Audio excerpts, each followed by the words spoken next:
Daniel des Automobiles Niquet. Écoutez, la bonbonne de barbecue est fermée. Suivez-moi. Le jardin est arrosé. Le chien est parti à la garderie. On est prêt pour s'en aller en vacances. La Tiguan est pleine. On est prêt pour s'en aller en Gaspésie. Venez-moi!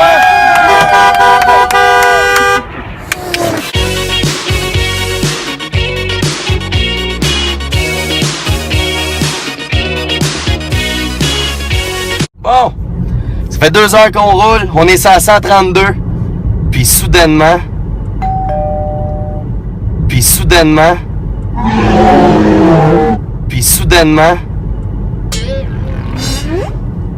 tu as entendu quelque chose, ça? Cloc, cloc, cloc, cloc. Qu'est-ce qui se passe? Première des choses, on regarde si on n'a pas une crevaison. Cloc, cloc. Nos pneus ont l'air gonflés, on va ajouter la pression. Dans la portière du conducteur, on a une petite vignette signalétique qui va nous dire exactement la bonne pression. Les pneus sont gonflés, ça peut être quoi? Un petit test super anodin. Même des fois, on trouve ça drôle, mais ça marche. On brasse les roues, une après l'autre, on les fait toutes. Le camion est plein de monde. Entendez-vous quelque chose, les gars? Les filles, non? Ils n'entendent rien. On brasse le véhicule. On se gêne pas, c'est fait pour rouler 200 000 km sur nos routes au Québec. Entendez-vous quelque chose dans le véhicule? On n'entend rien. Puis ensuite de ça, on sort un outil spécialisé. Nos yeux. On va aller voir en dessous du camion. On a-tu une branche d'arbre? Non. Y a-tu un panneau de plastique qui pend? Non. Tout a l'air en bonne condition. On arrête de s'inquiéter. On a peut-être frappé une branche, on a peut-être frappé un nid de poule, on l'a pas vu. On est prêt à reprendre la route.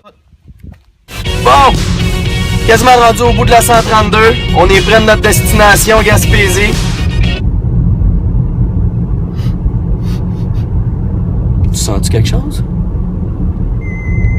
C'est-tu le camion ou c'est nous autres qui sent ça? Maintenant, on se pose la question. C'est mon véhicule qui sent pas bon ou le véhicule qu'on suivait? Outil spécial, nos yeux. On va aller voir sous le camion. On regarde. Pas de set de plastique collé sur le véhicule. Pas de morceau de plastique qui pend normalement.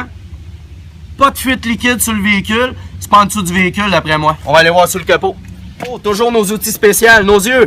Même si on n'est pas spécialiste, on est capable de voir s'il y a un dégât de liquide, peu importe le liquide sur le capot. On voit absolument rien. C'est propre, propre, propre. On vérifie la pointe des liquides. Antigel rose. Maintenant, le moteur est chaud, ça l'a monté en haut du maximum, c'est normal, on n'en manque pas. L'huile moteur, la baguette jaune, on tire la baguette, on essuie entre le treillis, minimum, maximum, c'est toujours 1 litre juste. Tant que vous êtes dans le treillis, on n'en manque pas. Si jamais on descend au minimum, dites-vous que c'est 1 litre bien pile. Notre moteur en ce moment, manque pas d'huile du tout. Certains véhicules ont une réserve de liquide cerveau-direction. Si vous n'en avez pas, plusieurs des véhicules maintenant ont une crémaillère électrique, donc pas besoin de liquide cerveau-direction. Après 5 heures de route, tant qu'à avoir la tête sur le capot, je vous suggère de faire le plein du lave-vite. Le bouchon est bleu, on a un bon logo pour pas se tromper. Et bien pour terminer cette capsule, il ne reste plus rien qu'à vous dire de ne pas oublier la crème solaire, les flotteurs pour la plage pour les enfants, les petits chapeaux, ceux-là qui n'ont pas beaucoup de cheveux. En mon nom et au nom de toute l'équipe, je vous souhaite des super belles vacances. Merci beaucoup, à la prochaine. Didi nanana.